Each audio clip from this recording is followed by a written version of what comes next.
Assalamualaikum warahmatullahi wabarakatuh. Saya Dr. Harith dari Vocal Pro. Dan pada video kali ini insya-Allah kita akan menyambung perbincangan kita tentang vocal warm up, pemanasan suara.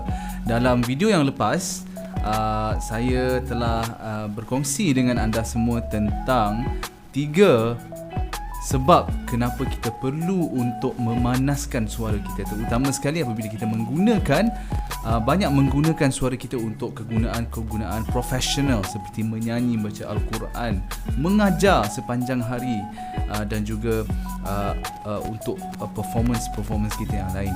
Okey, kita recap sikit 3 sebab kenapa kita perlu untuk warm up suara kita. Yang pertama sekali adalah untuk kita berada dalam keadaan tip-top dalam performance kita.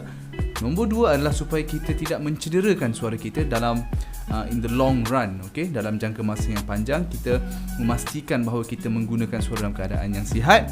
Dan yang ketiga adalah supaya kita tidak cepat letih dalam penggunaan suara kita, supaya kita lebih bertahan dengan lebih lama dalam penggunaan dan performance kita. Okey. So, video yang lepas juga kita telah berbincang tentang satu exercise yang dinamakan sebagai puffy cheek exercise. Okey, so puffy cheek exercise ni special exercise ni adalah exercise ni mengguna pakai pressure ataupun tekanan-tekanan tertentu dalam mulut kita supaya dia boleh menyebabkan getaran pada pita suara dalam keadaan yang optimum. Okey, so untuk video yang kedua ini saya nak perkenalkan dan berkongsi dengan anda semua tentang video latihan yang kedua, iaitu latihan lip bubble atau lip trill ataupun bubbling. Saya pasti mungkin ada di antara anda yang pernah mendengar, pernah tengok orang buat latihan ini, dan mungkin kalau anda ada follow program-program nyanyian, anda mungkin terbiasa dengan latihan ini. Okey, so lip trill atau lip bubble atau bubbling ini adalah lebih kurang sama dengan puffy cheek, di mana ia menggunakan konsep SOVT, semi occluded vocal tract exercise, iaitu exercise yang menutup sebahagian daripada mulut kita untuk mewujudkan tekanan tertentu di dalam mulut supaya pita suara berfungsi dengan lebih optimum. Okey, jadi lip bubble juga merupakan salah satu daripada SOVT, semi occluded vocal tract exercise, dan dia ada extra function, iaitu dia boleh melatih kita punya pernafasan. Okey, macam mana bunyi lip bubble? Lip bubble bunyi macam ni, ya. Okay, simple sahaja. Anda just tiup dan getarkan bibir. Setengah orang mungkin susah untuk buat benda ni. Kalau anda rasa benda ni susah, anda boleh pegang di bahagian pipi dan tekan di bahagian yang menyambung antara gigi atas dan gigi bawah, di bahagian tengah-tengah.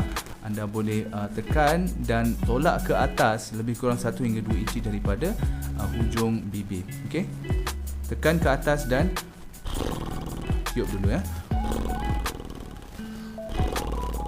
Bila anda dah quite comfortable, anda boleh keluarkan suara.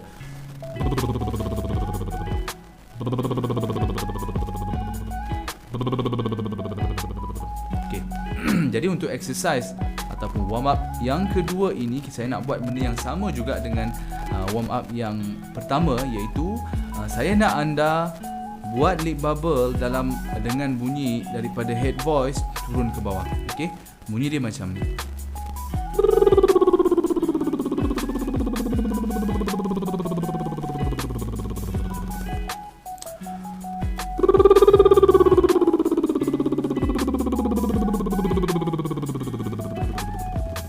Okey, so exercise ni anda boleh buat dalam 5 hingga 10 kali. Kemudian bila anda dah mula comfortable, rasa agak selesa dengan phonation yang kita dah buat, maka anda boleh start daripada bawah, naik ke atas, kemudian turun ke bawah semula.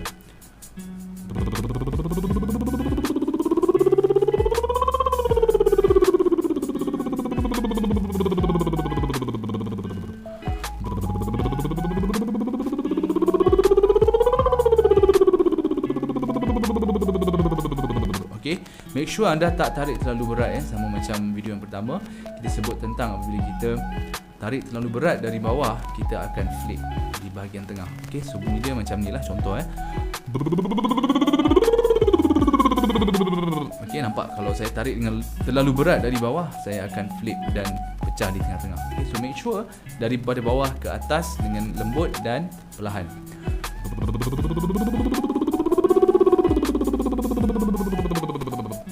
Okey, baik, anda boleh buat latihan ini 5 hingga 10 kali juga.